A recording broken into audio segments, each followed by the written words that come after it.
tout-puissant, du maître de la traversée. oui, bien-aimé, le maître de la traversée qui a véritablement traversé avec nous, il nous a pris, bien-aimé, depuis le commencement et nous sommes en train d'effectuer la traversée avec lui à Gigal. Nous sommes à Gigal, bien-aimé, étant bien équipés. Il nous a donné le vêtement qu'il nous fallait à Gigal, le vêtement qui ne s'use pas, le vêtement qui est sans tache, qui est sans ride, le vêtement, bien-aimé, le vêtement de la joie du salut, le vêtement de la joie, bien-aimé, du pardon de nos péchés, le vêtement de la joie, de notre affranchissement, de notre libération, le vêtement de la joie. Il nous a donné ce vêtement. On se réjouit, bien-aimé, étant dans le désert, faisant, n'est-ce pas, la traversée avec le maître de la traversée, la personne de la parole de Dieu, le vainqueur, le vivant, le tout-puissant, qui a vaincu le démon de la nudité. Il a déshabillé, il a dépouillé, il a rendu, c'est-à-dire qu'il a vaincu, il a rendu en néant, il a combattu le démon de la nudité qui se cachait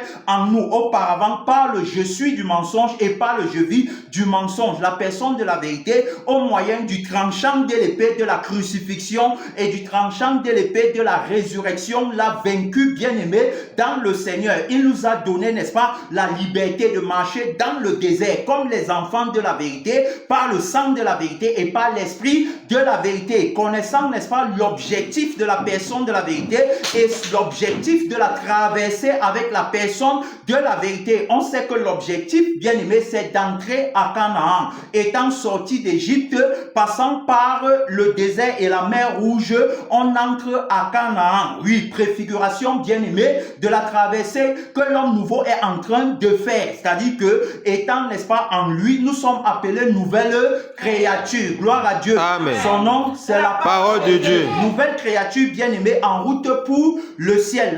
La nouvelle Jérusalem, moi je l'aime, je veux y aller. La nouvelle Jérusalem représente Canaan, c'est-à-dire que c'est le passage, n'est-ce pas, de la terre pour le ciel. Alors la seule personne capable d'entreprendre ce voyage, c'est celui qui s'appelle la parole de Dieu, qui a été manifestée en chair pour nous permettre, bien-aimés, d'entrer, n'est-ce pas, dans la gloire éternelle de Dieu. Il a été manifesté en chair pour nous aider, bien-aimés, à faire la traversée. Il a accompli ce que aucun d'entre nous, ce que aucun prophète, il a accompli ce que aucun magicien, il a accompli ce que aucun démon, ce que aucun prince, ce que aucun esprit ne pouvait accomplir. Il est le seul, bien-aimé, à avoir, n'est-ce pas, accompli pour nous la marche. C'est-à-dire qu'il est celui qui a fait le voyage aller et retour avant de venir commencer avec nous. Gloire à Dieu. Amen. Oui, puisqu'il est celui qui finit avant de commencer. Alors donc c'est avec lui qu'on fait le voyage. On fait le voyage étant tout couvert par le vêtement de la sainteté, le vêtement de la pureté qui ne s'use pas.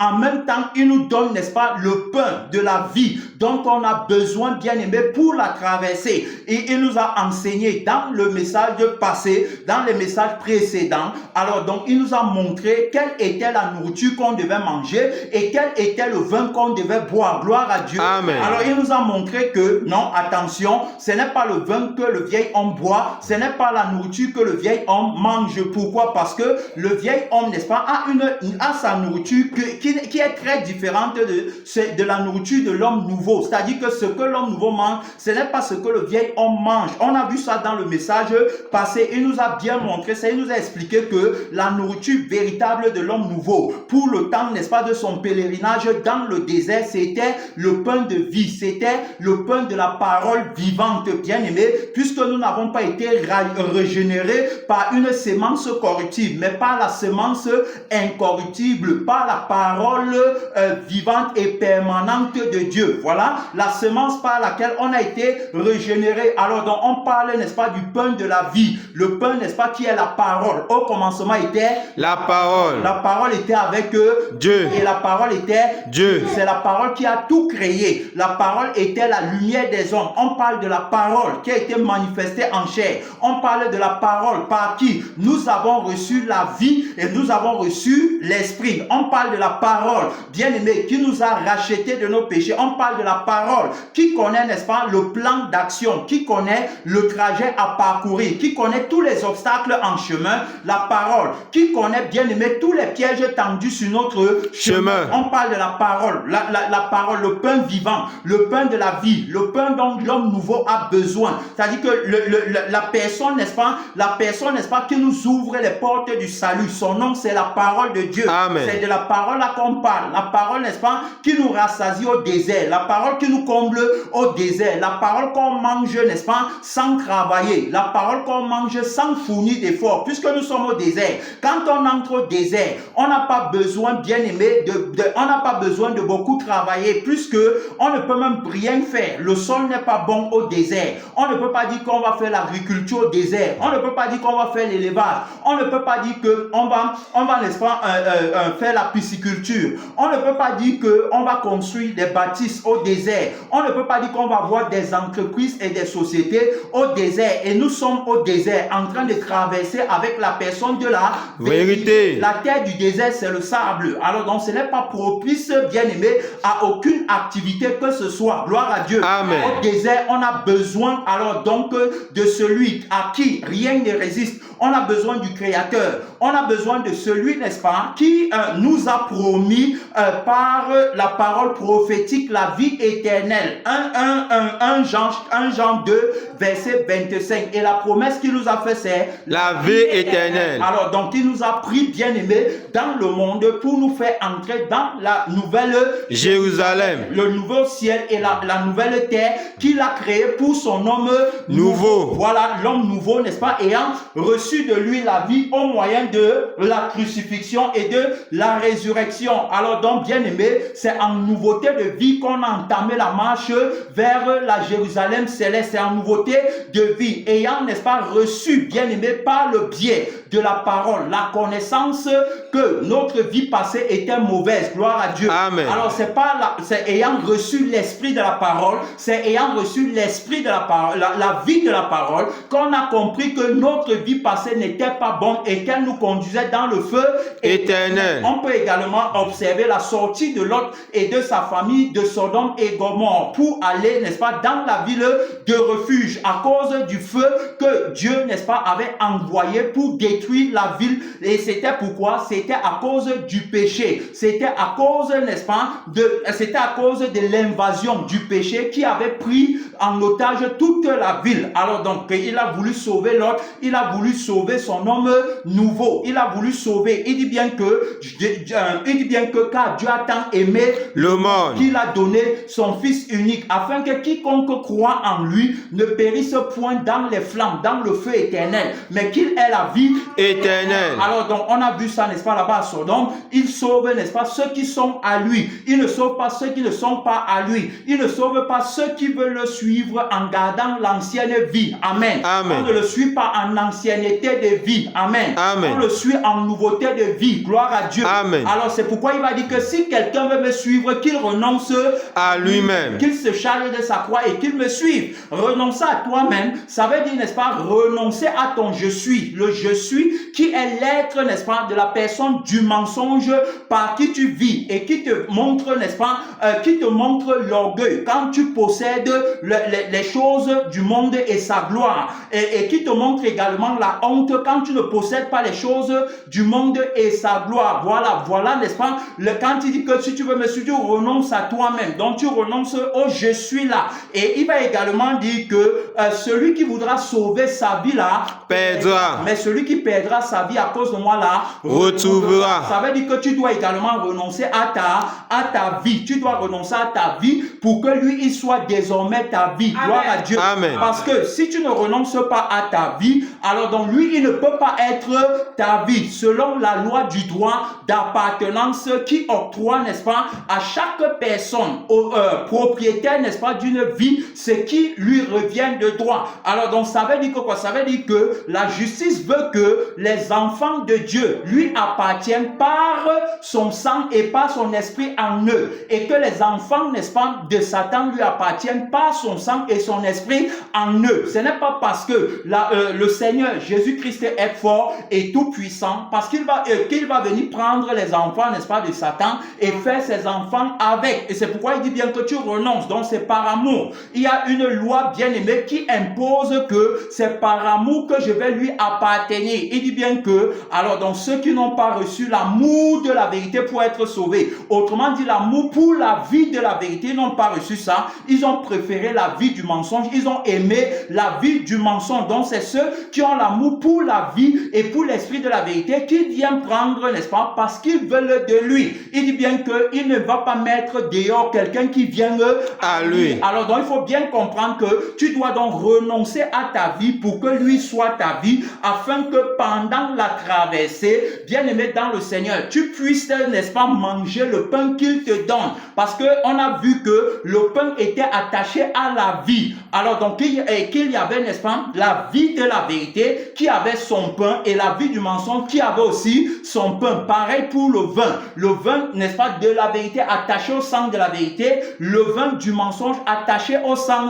du mensonge. Donc tu renonces à ta vie et ensuite il va donc dire, bien aimé, dans le livre de Luc, n'est-ce pas, il va dire que quiconque d'entre vous ne renonce pas à tout ce qu'il possède, il ne peut pas être mon disciple. Là encore, ça veut dire que tu dois renoncer à toutes tes possessions. Tu renonces à tout. Quand Lot est sorti de Sodome, il a renoncé à tout. Maison, richesse, argent, il a renoncé à tout, complètement, bétail, tout ce qu'il avait. Pourquoi? Parce que, alors donc, il y avait urgence, gloire à Dieu. Amen. Urgence parce que la ville allait être détruite. Nous également, alors donc, on est appelé à renoncer à tout. Renoncer à tout. Ce n'est plus le temps, bien aimé, de penser au mariage. Ce n'est plus le temps de penser au visa pour voyager. Ce n'est plus le temps de penser aux belles maisons qu'on va bâtir. Ce n'est plus le temps de penser au diplôme. Ce n'est plus le temps de penser à toutes ces choses-là, bien aimé, parce qu'il y a urgence. L'urgence, c'est le feu Éternel. L'urgence, n'est-ce pas, c'est l'avènement imminent de la personne de la vérité qui est en train de préparer son épouse à l'enlèvement. Gloire à Dieu. Amen. Il y a urgence. Donc, je suis appelé à sortir complètement de Sodome et Gomorrhe. Je suis appelé à sortir complètement d'Égypte. Je suis appelé à sortir complètement du monde. Alors, donc, quand je sors du monde, je ne prends pas ce qui va m'encombrer. Je ne prends rien de ce qui va me faire être lent pendant le temps, n'est-ce pas, de mon pèlerinage. C'est-à-dire qu'il faut courir. L'apôtre Paul va dire qu'on court, non pas comme des aventuriers, mais on court de manière à remporter le prix de la vocation céleste. Gloire à Dieu. Amen. Alors, donc, on est appelé à courir. Donc, je ne vais pas prendre les choses qui vont m'encombrer. Je ne vais pas prendre les choses qui vont me faire être lent en chemin. Je dépose tout pour être plus léger. Je dépose tout, bien aimé, par la crucifixion, par le renoncement, pour suivre la personne de la vérité et être à l'heure. Il dit que personne de vous ne semble être arrivé en retard. Voilà, semble être en retard. Alors donc, il ne veut pas de retard. Je ne dois pas être en retard. Si je commence à prendre, n'est-ce pas, les choses que j'avais à Sodome, les choses que j'avais en Égypte, si je commence à prendre tout ce que j'avais dans le monde, alors donc je serai en retard. Les choses là vont me ralentir. Le plaisir du sexe avec la femme va me ralentir. L'amour de l'argent va me ralentir. L'idolâtrie de la famille et des enfants vont me ralentir. L'idolâtrie là va me ralentir. L'amour, n'est-ce pas, pour les maisons, les voitures et tout ça, ça va me ralentir. Donc je n'ai pas besoin de ça, bien aimé. Je le suis. Alors donc je le suis pour manger le vrai pain. Je le suis pour prendre la force. Il est le pain vivant qui est descendu du ciel. Comme le confirme alors, Jean chapitre 6, le pain vivant. Il dit que celui qui mange de ce pain ne mourra jamais. Alors dans le pain qu'on mange pour vivre, voilà le pain, bien aimé, c'est la parole. Bien aimé, c'est la révélation du Fils de Dieu. C'est la manifestation de la personne de la parole de Dieu qui a, n'est-ce pas, les révélations de toutes les dimensions pour nous aider à contrecarrer l'ennemi, bien aimé, pendant le temps de notre pèlerinage. Il nous aide, bien aimé, à ne pas être monotone, lourd pendant la marche. Il nous aide à être vivant. Il nous donne, n'est-ce pas, la parole qui allume le feu, n'est-ce pas, de la passion dans nos cœurs pour la vie qui est éternelle, pour la vie du bien-être, le bien-être éternel. On veut la vie éternelle. On ne veut pas aller dans le feu éternel. On a besoin de la parole qui sort dans sa bouche, de sa bouche. Et il dira que l'homme ne vivra pas que de pain seulement. Il parle ici du vieux pain. Il parle du pain qui a le levain. Il parle, n'est-ce pas, du pain de la méchanceté. Il parle du pain, n'est-ce pas, c'est-à-dire que du pain qui suscite la faim pour le monde et ses choses, pour les richesses et les trésors corrompus de la terre, le faux pain. Il parle ici, là, n'est-ce pas, du pain bien-aimé qui a le levain. C'est du pain là qu'il est en train de parler. Ce n'est pas le pain là que nous on mange. Il dit que l'homme ne vivra pas que de pain, mais de toute parole qui sort de la bouche de Dieu. Tu vois que le pain, n'est-ce pas, qu'on va lui demander de manger, sort, n'est-ce pas, de la bouche de la personne, de la parole, du mensonge. Qui dit que si tu es le Fils de Dieu, transforme la pierre en pain. Alors donc, montrant par là que il veut, n'est-ce pas, prendre autorité sur lui par le faux je suis et le faux je vis qui se nourrissent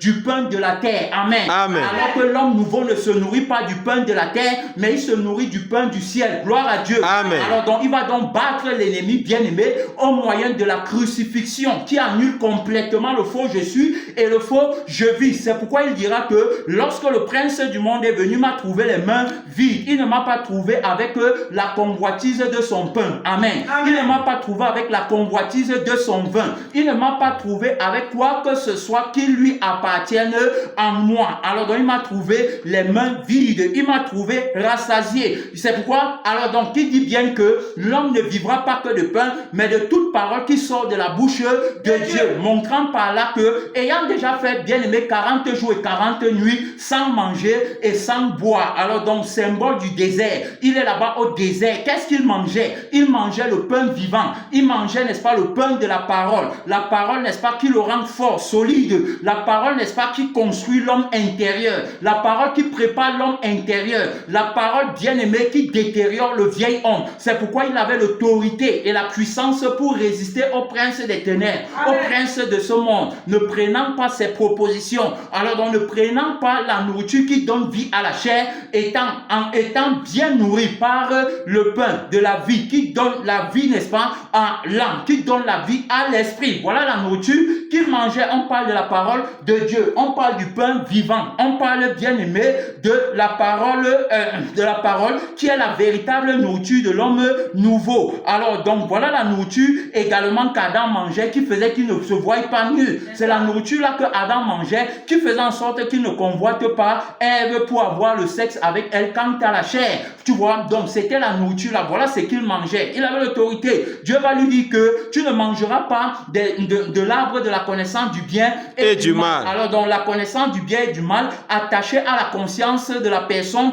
du mensonge qui te fait connaître le mal en fonction de toi et le bien en fonction de toi. Bien aimé, on parle ici là, n'est-ce pas, de la personne de la vérité qui est la véritable nourriture de l'homme nouveau en tant que la parole de Dieu, la parole de la vie. Alors donc, il va lui dire que tu ne manges pas de cet arbre et on va voir que Adam va rester, bien aimé, autoritaire aussi longtemps qu'il ne mange pas de cet arbre. Adam ne dira jamais qu'il a faim de quoi que ce soit. Adam ne dira jamais qu'il est nu. Adam n'aura pas la conscience de lui-même et ni de sa nudité. Alors donc, il demeure en la vérité. Il est nourri par la personne de la vérité, le Créateur qui a créé le jardin d'Éden avec tous ses arbres. Il est libre de manger de tous les fruits des arbres du jardin parce que ces fruits viennent de la parole. Gloire à Dieu. Amen. C'est le fruit de la parole. Alors donc, il peut manger. La parole ne lui a pas interdit des fruits, alors donc, du jardin. La parole lui a interdit, bien aimé, de prendre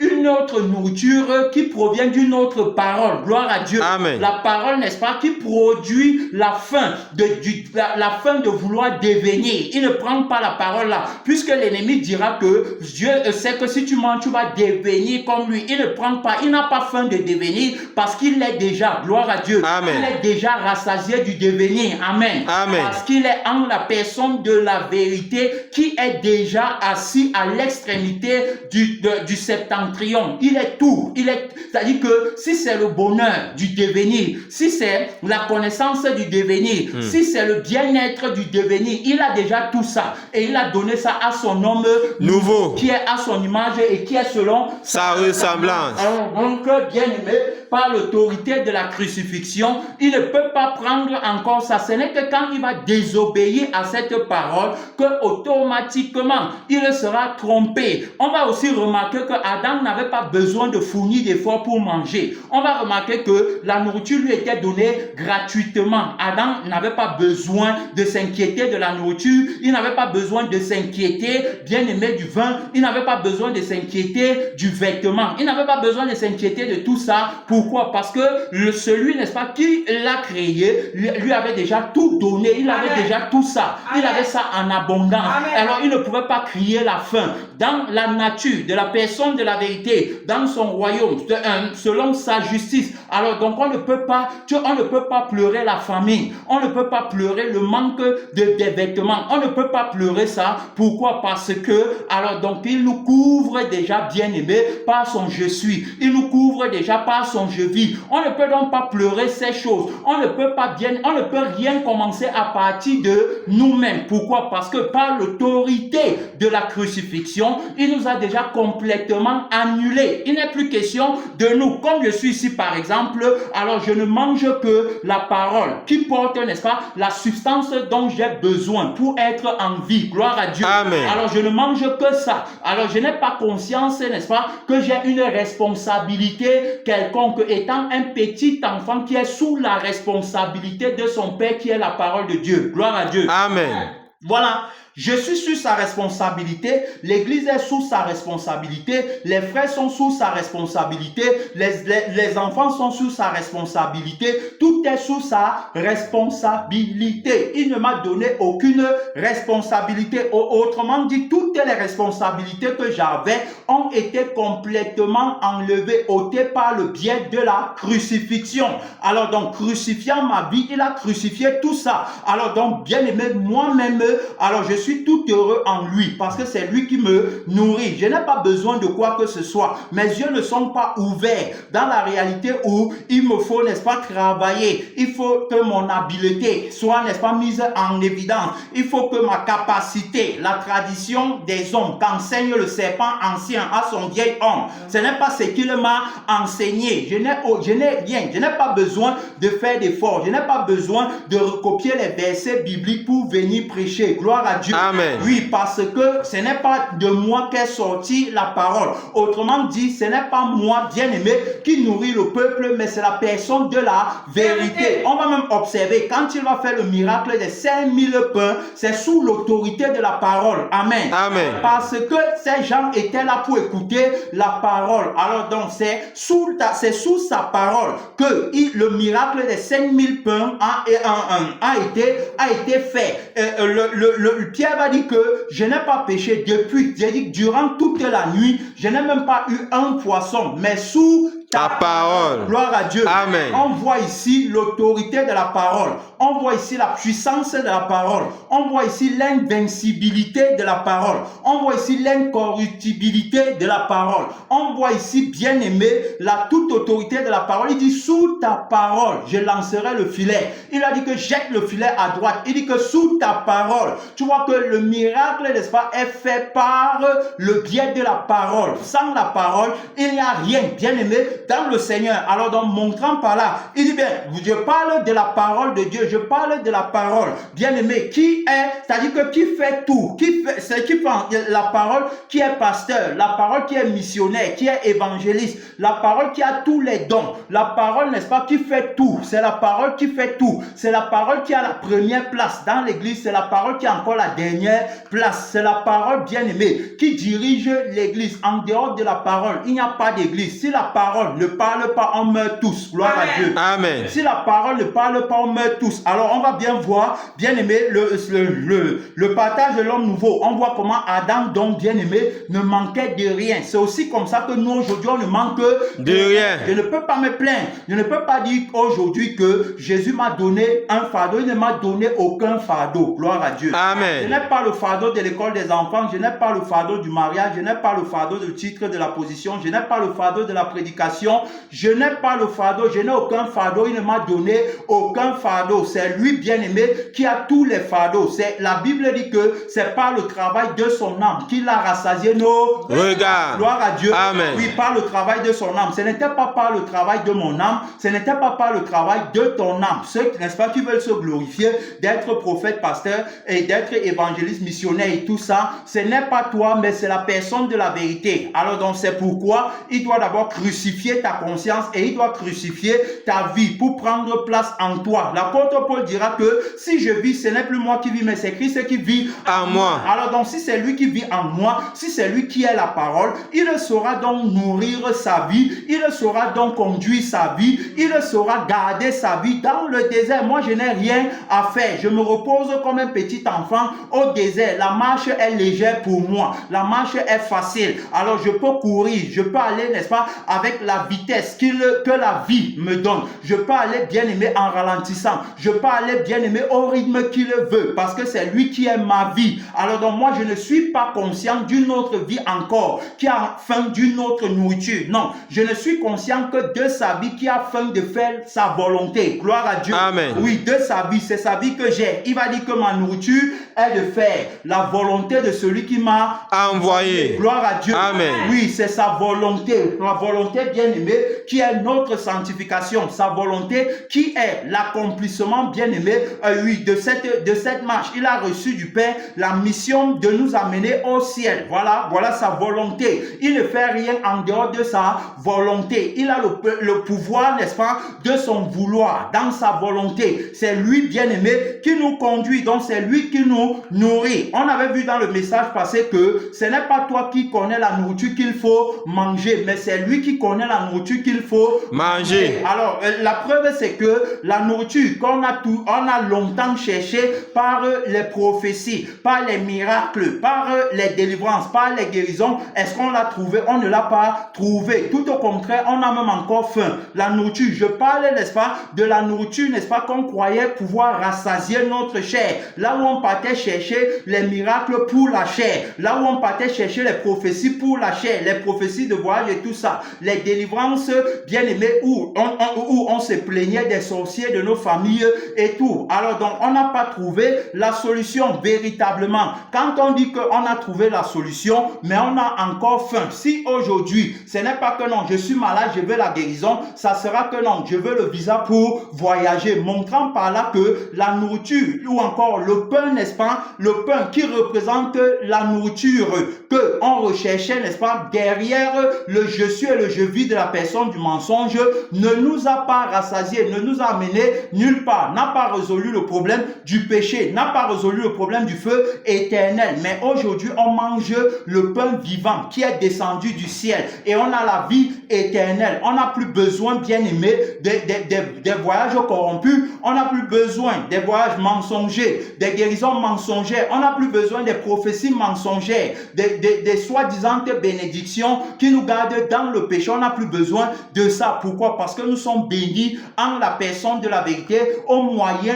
de la parole vivante et permanente de Dieu. Amen. Amen. Donc cette parole qui nous a véritablement guéris, cette parole bien aimée qui nous a comblés, cette parole qui nous a libérés. C'est pourquoi vous allez voir ceux qui n'ont pas trouvé la parole, ceux, n'est-ce pas, qui ont pris le je suis du mensonge et le je vis du mensonge, ceux-là ne comprennent pas. Ils disent que la parole n'est pas complète. Ils disent que la parole ne suffit pas, qu'après la parole, il faut encore travailler dans la prophétie. Après la parole, il faut encore travailler dans la délivrance. Il faut encore travailler dans les guérisons. Après la parole, il faut encore faire. Vous allez voir qu'il ne donne pas la priorité à la parole. Et vous allez voir que, alors donc quand on demande à quelqu'un, n'est-ce pas, de parler, s'il a parlé 30 minutes, c'est trop. Il a trop tué. Il a pris trop de temps. Alors donc pourquoi? Parce qu'ils le font par eux-mêmes. Ils sont sous le joug de la malédiction. Ils ne sont pas conduits par la personne de la vérité. On ne commande pas la parole. On ne contrôle pas la parole. On ne dicte pas la parole ce qu'elle doit faire. Parce que la parole ce n'est pas la lettre. La parole n'est pas une opinion. La parole, c'est une personne. Amen. Amen. Son nom, C'est la parole de Dieu. Au commencement était la parole. On parle d'une personne qui était au commencement. La Bible nous dit dans l'Apocalypse que je vis, n'est-ce pas, celui qui était monté sur le cheval blanc. Il était revêtu d'un vêtement teint de sang. Son nom, c'est la parole de Dieu. Voilà, il est la parole. Alors, donc, on ne le guide pas, on ne l'enseigne pas, on ne le conseille pas. Alors, donc, il est le propriétaire du temps. Il peut prendre le temps qu'il veut. C'est pas la parole qu'on est libéré. C'est pas la parole, bien aimé, qu'on peut vivre la vraie délivrance. Parce que la parole a la vie à nous donner après avoir ôté la vie qui était sous l'emprise des démons. Gloire à Dieu. Amen. La parole, bien aimé, a la vraie guérison parce qu'elle a la solution pour résoudre la maladie du péché qui conduit dans le feu éternel. Voilà, la parole, n'est-ce pas, a la vraie prophétie parce qu'elle peut prophétiser sur notre éternité. C'est une personne.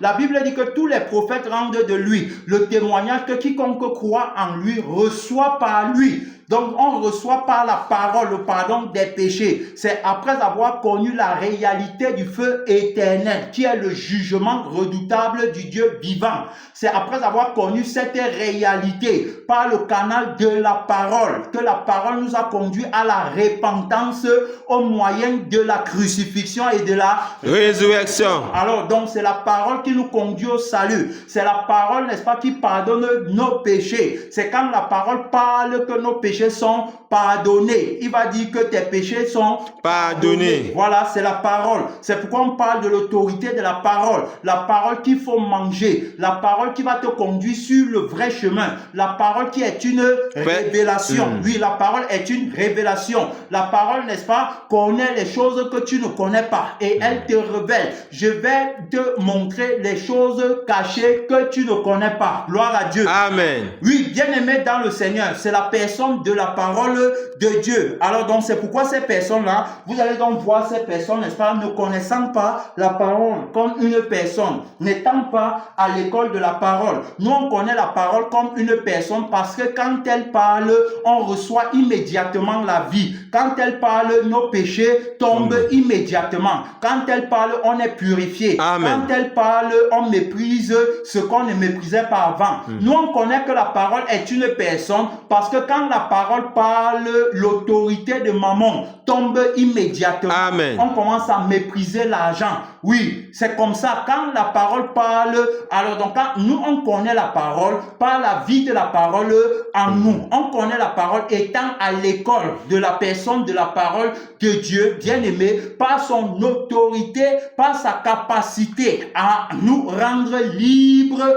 par rapport à la vie du gang de la terre. Nous rendre complètement libres, nous affranchir par rapport à ça, dit nous affranchir face au démon de la nudité. Le démon qui fait que beaucoup se voient nus. Quand la parole parle, le démon là tombe. Gloire à Dieu. Amen. Quand la parole parle, les principautés tombent. Peu importe leur force, leur puissance, leur position. Quand la parole parle, alors la maladie est instantanément guérie. La femme à la perte de sang disait que si je peux seulement toucher son vêtement, le vêtement blanc pur, le vêtement, n'est-ce pas, bien aimé, de la véritable autorité. Si je peux seulement toucher, on parle de la parole. On parle de ceux qui ne connaissent pas la parole. Ceux qui ne connaissent pas la parole, alors donc, qui sont mentis par la personne du mensonge, vont croire que la parole, n'est-ce pas, c'est la lettre. C'est pourquoi ils vont dire que quand vous parlez, il faut mettre les versets bibliques. Nous ne sommes pas ministres de la lettre. Que la parole parle elle-même en temps réel. Les versets bibliques ne peuvent pas avoir le pouvoir plus que la parole elle-même. Amen. Amen. C'est la parole qui donne la vie aux versets bibliques et non le contraire. C'est la parole bien-aimée qui donne la vie aux saintes écritures et non le contraire. Il y a ici plus grand que les saintes écritures. Il y a ici plus grand que les versets bibliques. Alors donc quand la parole est là, tu ne vas pas dire à la parole de te donner les versets bibliques. Gloire à Dieu. Amen. La parole, n'est-ce pas, est au-dessus des versets bibliques. La parole, c'est une personne qui a mis sa pensée dans les saintes écritures. La parole de Dieu est une personne qui a, n'est-ce pas, inscrit le témoignage de sa vie, le témoignage de son esprit dans les Écritures, au moins des versets bibliques. C'est pourquoi les versets bibliques, bien aimés, ont une fonction sacerdotale qui est de rendre témoignage à la personne de la vérité.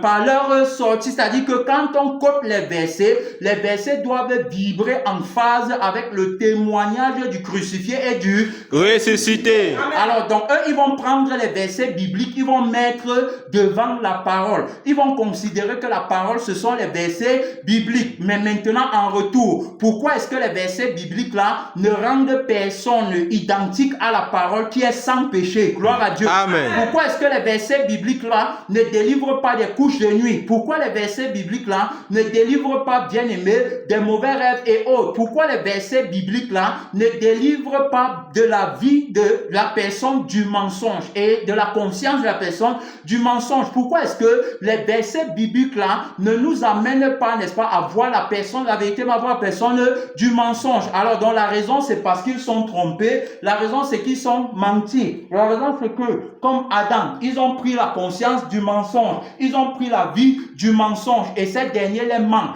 Ces derniers les amènent dans les Écritures pour se voir eux-mêmes et non voir le témoignage de Jésus. Or, il est écrit dans les mêmes versets bibliques que dans le rouleau du livre, il est question de lui. Pour faire quoi? La volonté de Dieu. Alors, dans les versets bibliques accomplissent la volonté de Dieu par le sang et par l'esprit de la parole qui les anime. Voilà, c'est pourquoi ils sont aussi ennemis des versets bibliques qui le demandent. Puisque même quand tu vas les donner les versets bibliques là ne vont pas les conduire à la personne de la vérité, mais vont les conduire davantage vers la personne du mensonge. Ils viennent donc dans la Bible pour se voir eux-mêmes. C'est eux-mêmes qui le voient. Ils viennent dans la Bible pour voir comment Dieu va les bénir. Ils viennent dans la Bible pour voir comment Dieu va les protéger. Ils viennent dans la Bible pour voir comment Dieu, n'est-ce pas, va marcher avec eux dans le désert en leur donnant tout ce que leur chair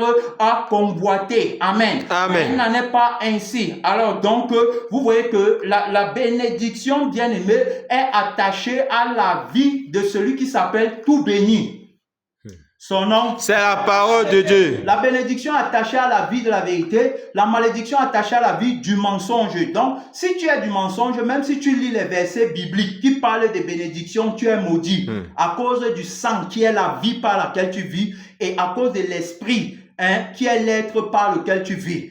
Donc, même si tu vas coter les versets bibliques, la loi du droit d'appartenance dit que si c'est avec la vie du mensonge, le mot bénédiction devient malédiction pour toi. Et c'est vice versa. Si c'est pas la vie de la vérité, la personne de la vérité est bénie. C'est la vie qui est bénie. Ce ne sont pas les actions ou les actes ou les opinions. Parce qu'on dit bien que la parole n'est pas une opinion. La parole est la vérité. La vérité n'est pas une opinion, mais la vérité est une personne. La personne de la vérité. La personne de la parole de Dieu. Alors donc, quand ils viennent donc coter les versets bibliques, ils ont une mauvaise compréhension des versets bibliques. Par exemple, ici là, la Bible dit ceci, bien aimé dans le Seigneur, dans le livre de Genèse chapitre 3, ici là, permettez-moi, la Bible dit ceci, Genèse chapitre 3, au verset 19. La Bible dit ceci, c'est à la sueur de ton visage que tu mangeras du pain, jusqu'à ce que tu retournes dans la terre, d'où tu as été pris, car tu es poussière et tu retourneras dans la poussière. Amen. Amen. Voilà. Par exemple, un passage comme celui-ci, ils vont tordre le sens du passage-ci. On a bien dit que la nourriture, la faim qu'on doit avoir, c'est celle, n'est-ce pas, qui nous amène à faire la volonté de Dieu. La nourriture qu'on doit manger, c'est celle qui nous donne la force de faire la volonté de Dieu. Voilà la nourriture qu'on doit manger, la nourriture que l'homme nouveau mange. Alors, donc, quand on parle, n'est-ce pas, de la parole, on fait référence à la vie et à l'esprit de la parole. Donc, par exemple, le passage ici, qui a été donné par la personne de la parole de Dieu, on ne va pas comprendre le passage si bien aimé dans notre vie à nous, ou encore en ancienneté de vie, mais on va comprendre ça selon la personne de la vérité qui conduit l'homme nouveau. Amen. Amen. Parce que c'est l'homme nouveau qui le conduit. Alors donc, quand il dit que c'est à la sueur de ton visage que tu mangeras du pain, il faut savoir que lorsqu'il a créé Adam, il n'avait pas dit ça à Adam. Amen. Amen. Adam ne mangeait pas le pain à la sueur de son front, mais il mangeait le pain à la sueur du front de son Créateur. Amen. Amen. C'est son Créateur qui lui donnait le pain à manger. C'est pourquoi Adam n'avait pas conscience de sa nudité, qui est égal à dire que Adam n'avait jamais eu faim quand il était dans la vérité. Amen. Amen. Il n'avait jamais dit qu'il a faim. Tu vois, il n'avait jamais. Pourquoi? Parce qu'il était nourri par son Créateur. Mais maintenant, ici, il lui dit que c'est à la sueur de ton visage désormais. Pourquoi? Pourquoi? Qu'est-ce qui a changé? Il faut donc savoir que Adam vient de transgresser la parole autoritaire qui le gardait à l'image de Dieu et qui faisait qu'il puisse, n'est-ce pas, être par la vie et par l'Esprit de Dieu, nourri par Dieu. Voilà. Alors donc, maintenant, il y a séparation. Il vient de prendre une autre vie, qui est la vie du devenir. Si tu manges, tu vas Devenir. Voilà la vie qu'il a pris. Il vient de prendre la conscience du devenir, la conscience qui te recentre sur toi-même et qui te fait voir ta nudité. Alors, donc, Dieu ne peut pas bénir le je suis et le je vis de la personne du mensonge. Dieu ne peut plus bénir Adam en ce moment. Adam n'est plus béni, il est déjà maudit. Pourquoi? Parce qu'il a pris la vie de Satan. Amen. Amen. Il vit maintenant par le diable. Alors, donc, automatiquement, puisqu'il est déjà maudit, par le canal de celui qui vit désormais en lui et qui a pris place en lui, même la terre sera maudite pour lui. Amen. Amen. La terre sera maudite pour lui parce que ce qui est à Dieu, il ne donne pas ça au mensonge. Amen. Amen. Ce qui est à Dieu, alors donc reste à Dieu parce que il est la vérité et qu'il a créé ça dans la vérité. Donc il ne donne pas ça au mensonge. Alors donc, il est libre, bien-aimé, de maudire donc la terre. C'est-à-dire que en réalité, ce n'est même pas la terre qui est maudite, mais c'est la personne du mensonge en Adam qui est maudit. Amen. Amen. C'est pourquoi il dit que à la sueur de ton front, à la sueur du front de ton je suis, et à la sueur du front de ton Je vais. ce n'est plus à la sueur de mon front, de mon je vis, ce n'est plus à la sueur du front de mon je suis. Ce n'est plus moi. C'est parce que tu es séparé maintenant de moi que maintenant c'est à la sueur de ton front. Tu es devenu le vieil homme, une vieille créature. Donc c'est pour ça que alors la malédiction s'attache à toi. Gloire à Dieu. Amen. Voilà donc à qui on dit que tu mangeras le pain à la sueur de ton front. Donc c'est au vieil homme. Ce n'est pas à l'homme Nouveau. parce que Jésus va venir comme le deuxième Adam pour remettre sur pied un homme Nouveau. La Bible dit que de même que tous meurent en Adam, de même tous revivront en Christ. Voilà. Alors donc, comme ils sont morts, on voit que là-bas, dans le premier Adam, c'est-à-dire que tous les hommes, n'est-ce pas, sur la face de la terre sont maudits. Pourquoi? Parce que ils vivent désormais, n'est-ce pas, par le je suis et le je vis de la personne du mensonge qui a réussi à les amener à résoudre la thématique du gain de la vie maudite, de la vie de la terre. C'est pourquoi dans Romains, il va dire que car tous ont péché et sont privés de la gloire de Dieu. Cependant, on parle de tout homme qui marche en ancienneté de vie, c'est-à-dire qui a encore la vie de Sodome, qui a encore la vie de l'Égypte, qui a encore la vie du monde. Il ne peut pas être béni. Impossible, il ne peut pas être béni. Pour qu'il soit béni, il faut que la vie là soit crucifiée. Gloire à Dieu. Amen. Alors donc c'est pourquoi la personne de la vérité, lorsqu'il vient, il doit donc crucifier la vie là. Il va dire que dans Colossiens que il a effacé l'acte dont les ordonnances nous condamnaient. Ceux qui sont condamnés à mourir pour le feu éternel, ils sont maudits.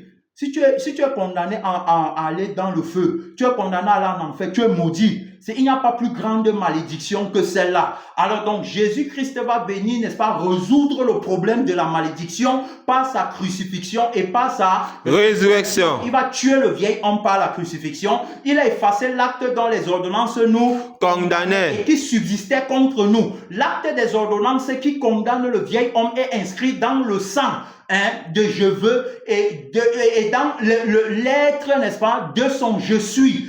Voilà là où est inscrit l'acte des ordonnances qui le condamne. C'est pourquoi vous voyez, alors donc quand une personne est condamnée, son âme automatiquement part en enfer, enchaînée, damnée pour l'éternité. Pourquoi? Parce que l'acte de sa condamnation était inscrit dans sa vie. C'est pourquoi, alors donc, quand tu es condamné, tu ne vas vivre sur la terre que la vie de la condamnation qui marche avec la malédiction. Amen. Amen. C'est pourquoi le propriétaire de cette vie, lorsque tu vas quitter la terre, a tout le droit de venir t'accuser devant le trône du jugement. La Bible dit qu'il nous faut tous comparaître devant le trône divin, devant le trône, n'est-ce pas, de Dieu. Alors, donc, il peut venir t'accuser.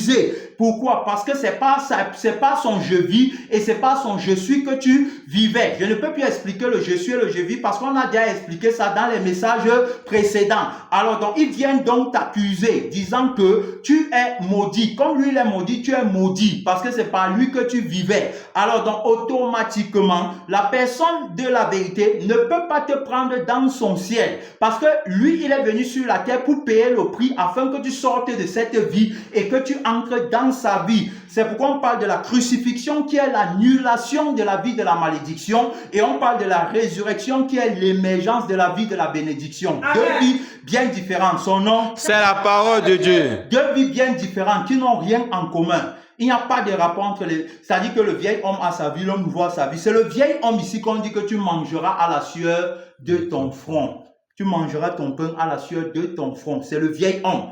C'est l'homme qui est maudit. C'est une parole de malédiction, car tous ont péché et sont privés de la gloire De Dieu. Le salaire du péché, c'est La mort. le don gratuit de Dieu, c'est la vie éternelle. Amen.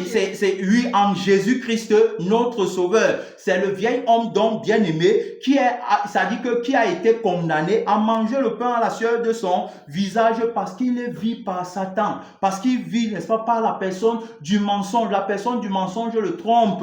C'est pourquoi on a parlé de la tradition qu'il a enseigné au vieil homme. Que c'est pas ta capacité que tu vas manger ton pain. Il faut que tu travailles pour manger ton pain. Et le pain, n'est-ce pas, qui va te tuer. Ce n'est pas le pain qui va faire que tu vives éternellement. C'est pourquoi il faut bien regarder. Lorsqu'il dit ça, est-ce que c'est une parole de bénédiction pour que tu prennes ça pour te glorifier avec et dire que Dieu a dit que celui qui ne travaille pas ne mange pas. L'homme mangera son pain à la sueur de son front. Alors donc, prends donc conscience que c'est une parole de malédiction. Et donc, tout ce que tu fais, c'est à partir de ta force.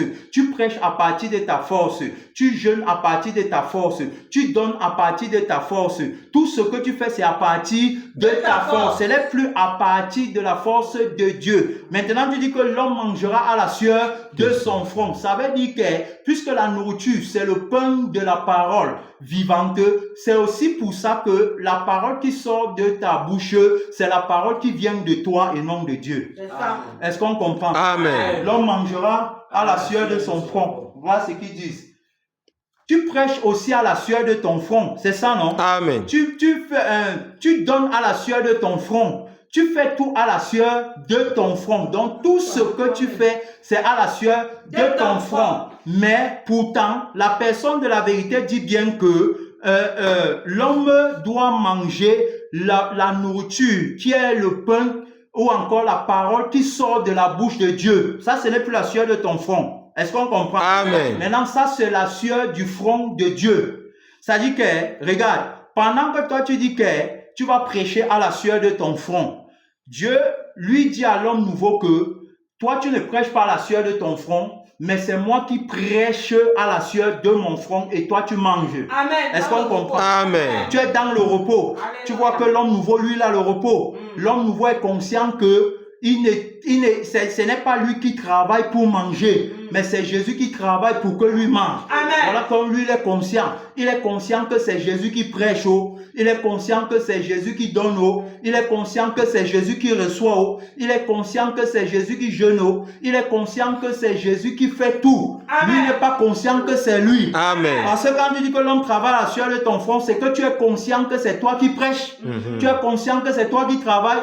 Tu es conscient que c'est toi qui donnes. Tu es conscient que c'est pourquoi aussi tu peux donc dire non quand tu veux. Alors que l'homme nouveau ne dit pas non quand il veut.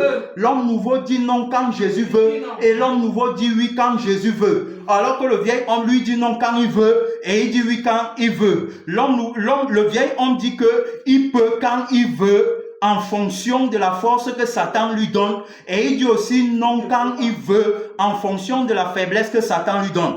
Alors que l'homme nouveau, lui, il dit oui. Il dit que, c'est-à-dire que l'homme nouveau, lui, il est conscient qu'il ne peut pas en tout temps, en tout lieu, mais que c'est Jésus qui peut en tout temps et en tout lieu. Amen. Amen. C'est l'autorité de la personne de la parole de Dieu. En l'homme nouveau, il est conscient. L'homme ne mange pas la sueur de son front en nouveauté de vie. Amen. Parce que manger, c'est manger la parole. La parole ne sort pas de la bouche de l'homme. Amen. La parole ne sort pas de la bouche du vieil homme. La parole ne sort pas, bien aimé, de la bouche du je vis et du je suis de la personne du mensonge.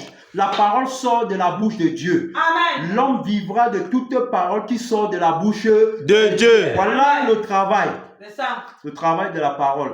Parce que, alors on va voir qu'ils ne sont pas plus sages que le Saint-Esprit. Amen. Ils ne sont pas plus sages que la personne de la vérité. Manger à la sueur de ton front, tu as cru que c'était la nourriture physique. Amen. Ce n'est pas ça. Manger à la sueur de ton front. Manger à la sueur de ton front, ça veut dire que désormais, par la prise de conscience de toi-même, tu vas tout faire par toi-même et non par Dieu. Amen. C'est pour ça que c'est une parole de malédiction. Amen. Quand tu fais tout par toi et non par moi, tu es donc maudit. C'est ça, non? Amen. Tu es maudit parce que c'est pas toi-même que tu fais. En l'occurrence, c'est pas la personne du mensonge en toi que tu fais, bien aimé, dans le Seigneur. Alors, donc, on est en train de parler, n'est-ce pas, du vrai travail. Il dit que c'est à la sueur de ton front, tu vois, jusqu'à ce que tu retournes où? Dans la terre. Tu retournes dans la terre d'où tu as été pris, car tu es poussière et tu retourneras dans la poussière. Qui retourne à la poussière? C'est le vieil homme qui retourne à la poussière. Oui, même si on enterre le corps et que le cœur devient poussière, mais cependant, le vieil homme, lorsqu'il retourne à la poussière, étant maudit, bien-aimé, il part également, son âme part également en enfer. Regardez, on dit bien que le premier homme, Adam, est une âme vivante, hein, et que tous meurent En Adam. Mais le deuxième homme, Adam, est un esprit Vivifiant. c'est-à-dire qui donne qui donne la vie. Ça veut dire que tous revivent en lui. Alors donc, en nouveauté de vie, bien aimé, on ne retourne plus dans la terre, mais on part au ciel. Amen.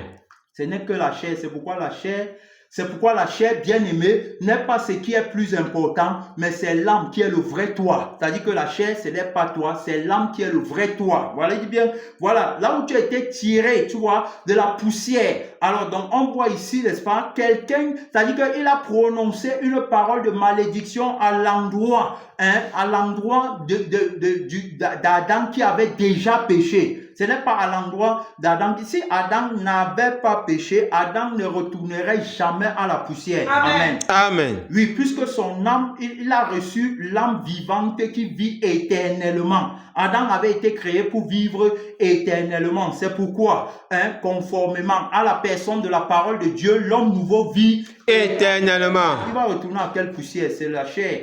L'âme vit éternellement, il ne retourne pas dans la terre, mais il part au ciel. Alors donc ici, on parle, bien aimé, hein, on parle du pain. Parce qu'il a dit que tu mangeras ton pain. Il faut savoir ce qu'est le vrai pain. Donc le vrai pain, le pain qui porte, n'est-ce pas, la substance dont tu as besoin, c'est le pain de la parole. Et donc, la parole n'est pas maudite. La parole ne peut pas, alors donc, manger le pain à la sueur.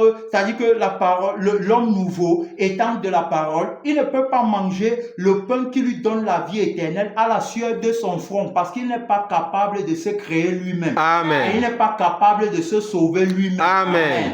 C'est celui qui est capable de te créer et de te sauver qui te donne le pain que tu dois manger pour vivre éternellement. Amen. Donc quand tu dis que tu manges le pain à la sueur de ton front, le pain là, hein, qui en réalité est la parole, hein, qui en réalité est la parole. Est-ce que le pain là peut te donner la vie éternelle? Est-ce que le pain là peut te donner la substance dont tu as besoin pour marcher dans le désert sans regarder derrière? Le pain là ne peut pas. Alors, donc tu comprends bien que le pain que tu manges là est à la lumière, c'est-à-dire que le pain physique, même que tu dis que tu vas manger à la sueur de ton front là, ce n'est que à la lumière, n'est-ce pas, du pain spirituel. C'est-à-dire que le pain, n'est-ce pas, de la parole que tu as mangé et qui t'a fait voir ta nudité.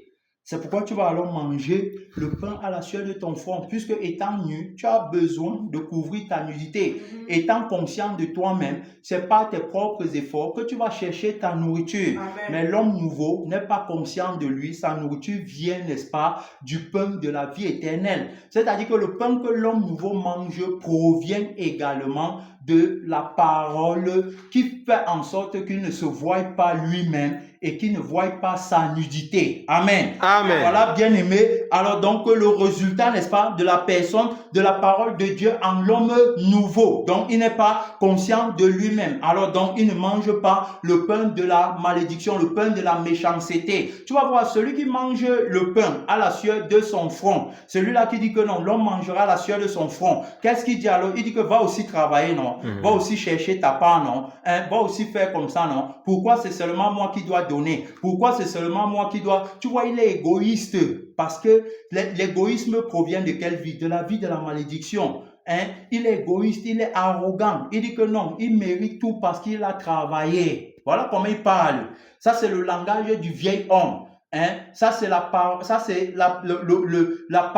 de la personne du mensonge. Tu vois, il est conscient de lui, de ses efforts. Non, pourquoi je dois lui donner? Pourquoi je dois l'aider? Pourquoi? Vous allez entendre le langage ici dans l'église contemporaine. Mais on va voir bien aimé dans le Seigneur que l'homme nouveau ne parle pas comme ça. Le Seigneur Jésus-Christ ne dit pas que pourquoi je dois lui donner, pourquoi je dois le sauver, pourquoi c'est seulement moi. Il ne parle pas comme ça. Alors donc, il travaille, n'est-ce pas, à la sueur de son front pour que l'homme mange et vive. Gloire à Dieu. Amen. Mais tu vas voir que pour toi, alors donc ton père, le diable, t'apprend, n'est-ce pas, à travailler à la sueur de ton front et à manger toi-même pour mourir et que les autres meurent parce que ils ne peuvent pas bénéficier de ton travail. Tu vois, donc c'est très différent. Quand vous allez entendre, n'est-ce pas, ils parlent, quand vous allez les entendre parler, alors donc ils s'appuient sur le je suis et sur le je vis. C'est sur le je suis et le je vis qu'ils s'appuient pour parler. Et c'est pourquoi vous voyez alors donc que la personne du mensonge, n'est-ce pas, développe cette technique pour amener beaucoup de personnes, n'est-ce pas, à aller chercher maman. Beaucoup de personnes, n'est-ce pas, à aller dans le monde. On ne voit plus les chrétiens consacrés. Lorsque tu vas dire à une soeur, à un frère que il faut que tu donnes ce que tu gagnes pour que les frères puissent se consacrer et chercher le Seigneur, pour qu'ils continuent dans le jeûne, dans la prière, autre, comme toi tu as déjà le salut, que eux aussi puissent chercher le salut. Il va dire que eux aussi doivent aller travailler. Alors qu'ici les frères sont là pour chercher la vie éternelle. Donc ils doivent laisser le trésor de la vie éternelle qu'ils sont en train de chercher pour aller travailler pour le gain de la terre. C'est pourquoi on te dit que c'est une parole de malédiction que l'homme mangera à la sueur de son front. C'est le vieil homme qui mange à la sueur de son front et non l'homme nouveau. L'homme nouveau ne mange pas à la sueur de son front. Bien aimé, tu vas t'élever, tu vas prier, tu vas parler à Dieu, tu vas bénir la personne de la vérité, tu vas rendre grâce au Tout-Puissant, au Maître de la traversée, qui a le vrai pain que tu dois manger, bien aimé, pour traverser dans le désert. Il a le vrai pain, il a la vraie vie. Oui, bien aimé, le pain qui donne la vie éternelle, le pain qu'on mange, Seigneur Jésus, c'est la parole qui sort de ta bouche. Papa, le pain là a déjà la substance.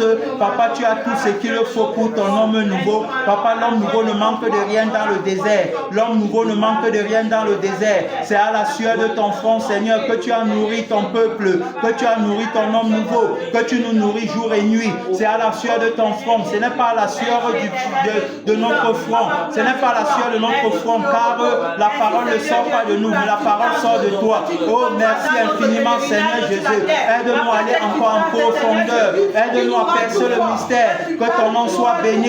Merci infiniment, Seigneur. Au nom de Jésus. Amen. Au nom de Jésus. Amen. Amen.